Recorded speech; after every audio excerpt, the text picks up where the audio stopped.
A team of Australia's best housing researchers have been undertaking a major research project on housing affordability for lower-income Australians. This project was funded by the Australian Housing and Urban Research Institute, AHURI. The study had a number of elements, measuring the housing affordability for Australians, both back in time and into the future, undertaking surveys and interviews of renters and recent home buyers to find out their experience of the housing market, thinking about the relationship between the housing market and the broader economy, thinking about what we can do to help improve housing affordability for renters and recent home buyers. Researching housing affordability revealed the extent of housing stress. In Australia today, more than 850,000 households are in housing stress. Housing stress occurs when lower-income households have to spend more than 30% of earnings on rent or mortgage repayments. Judy Yates, project leader. It's a large problem, it's a widespread problem, it's a structural problem, it's been going on for a long time, and the people who have the biggest problem are those low-income households in the private rental market.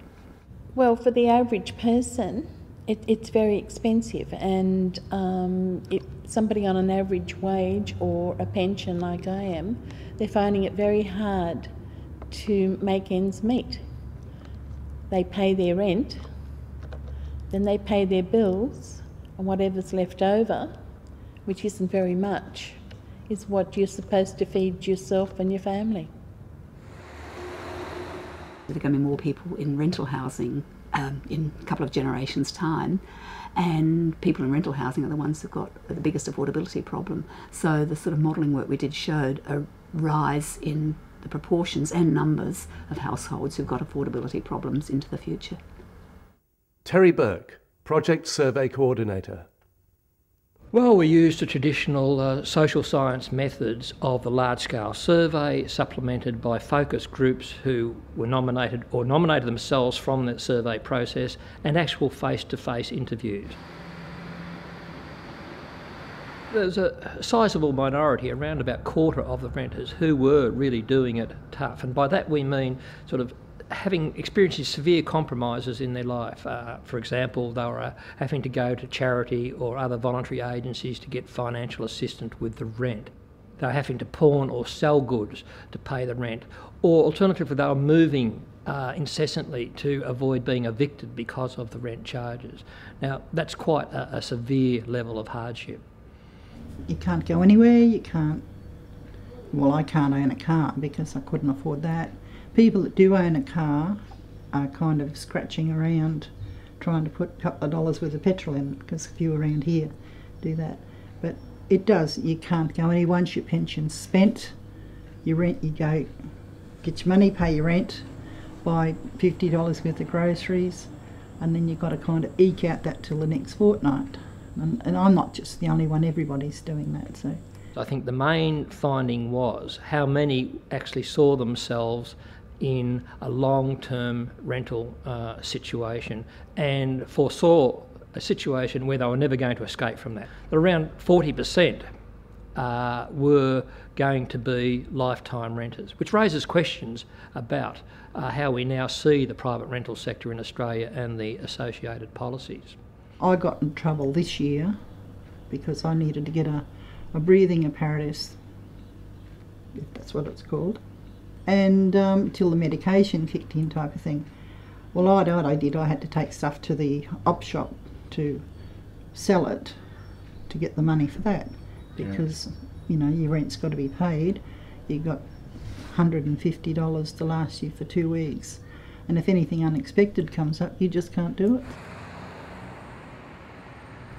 One of the most interesting findings was how many were actually dependent upon overtime or additional employment to sustain their mortgage.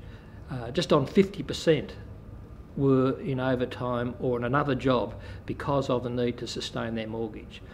That means if there's any slowdown in the economy and those jobs go or the overtime goes, these households are going to be under quite severe stress. When you're trying to meet the mortgage and all the other repayments, there's no lifestyle, there's no fashion, there's no going out, there's no nothing. Basics, keep to the basics. No Christmas presents.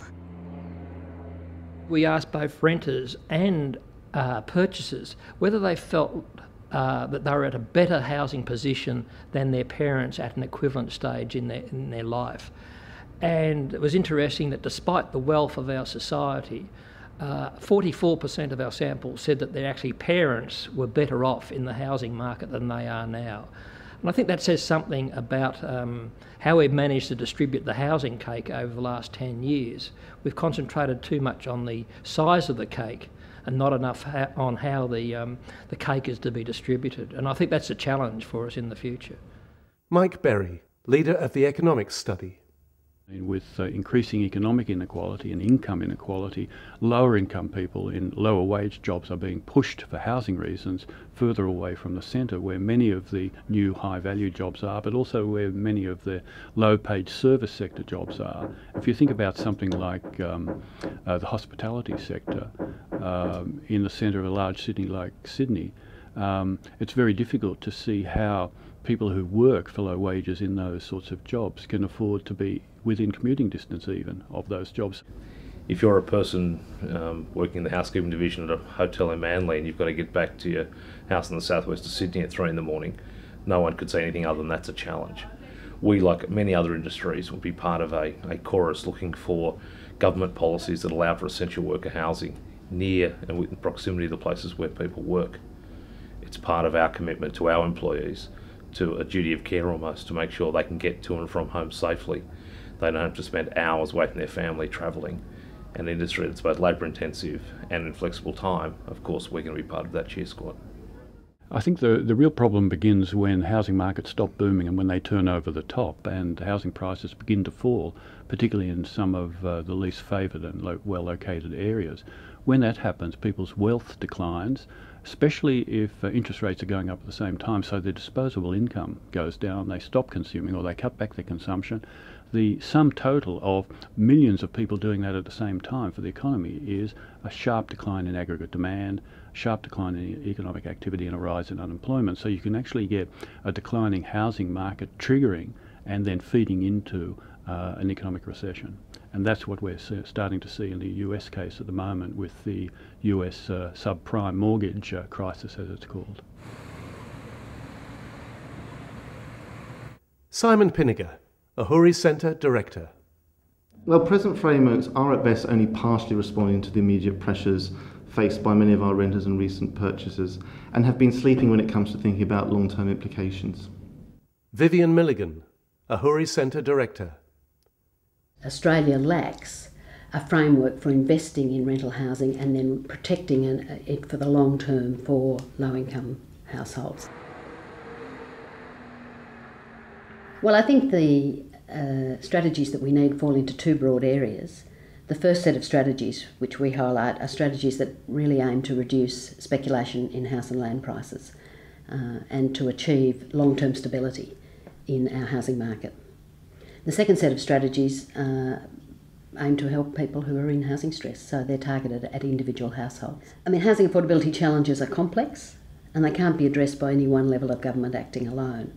That's why we recommend a national framework for addressing affordable housing, which all levels of government, the Commonwealth Government, the state and territory governments and local government are signatories to. And they all those levels of government would adopt objectives in common and coordinated plans, and then particular strategies appropriate to their roles and responsibilities. This needs to be an enduring framework. The problem's not going to be addressed in the short term. It needs a coordinated long-term effort.